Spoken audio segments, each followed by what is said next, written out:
בין המאזינים לנו בשעה הזו נמצאים רבים שנקראים עוסקים קטנים, עוסקים מורשים, כאלה שעובדים אצל מעסיקים אבל לא בעבור משכורת אלא תמורת תשלום עבור שירות. אתם נתונים בסיכון לתביעה אישית, למה ואיך לפתור את הבעיה? אנחנו רוצים לדבר על זה עם ארז שניאורסון. שלום. שלום רב. מומחה בנזיקין וביטוח וגם בייצוג מורכב בבית המשפט בנושאים האלה. תסביר לנו איך אנחנו יכולים להגן על עצמנו, למה תובעים אותנו?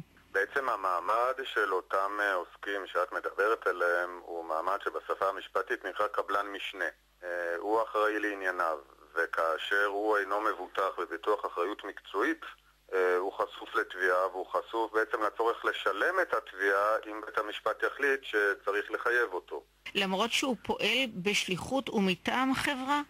אכן כן, כי ככל שיש הסכם בינו ובין החברה, שבמסגרת ההסכם החברה תיקח על עצמה את האחריות, אז מצבו יותר טוב, אבל אם אין הסכם, שזה דבר שאני נתקל בו בהמון מקרים, בעצם הוא אחר כך צריך להוכיח בבית המשפט את טענתו שהוא פעל על פי הנחיות החברה שהזמינה ממנו את העבודה. הצורך שלו להוכיח, הוא עולה ממון רב בצורך להיות מיוצג בבית משפט. אנחנו מדברים כרגע על מאמנים, מדריכים שמועסקים על ידי חברות חיצוניות כנגד חשבוניות.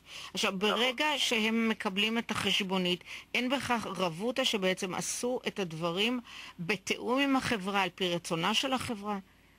לא, ממש לא. אמנם זה מה שבדרך כלל חושבים, אבל פה בדיוק הבעיה, כי החברה ברגע האמת מנסה להתנער מאחריות. ומגיעים לשולחני תיקים של אנשים שחשבו שהם בסדר, הם פועלים על פי הנחיות החברה.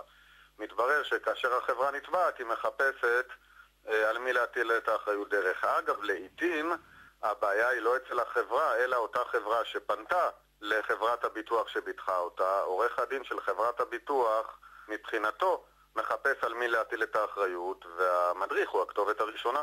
אז מה צריך לעשות? צריך לוודא שכל מדריך, כל מי שמועסק על ידי גוף גדול יותר, יהיה מבוטח במסגרת פוליסת ביטוח אחריות מקצועית של החברה, שיופיע שם כמבוטח, ואם הוא לא מצליח לעשות את זה, הוא צריך לוודא שהוא עצמו רוכש ביטוח מתאים. דרך אגב, הפוליסות לא פוליסות יקרות מאוד. בכמה זה מסתכם?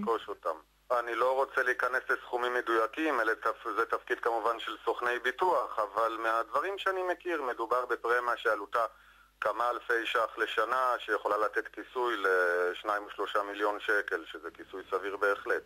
תודה רבה, עורך דין ארז שניאורסון. תודה, יום נעים.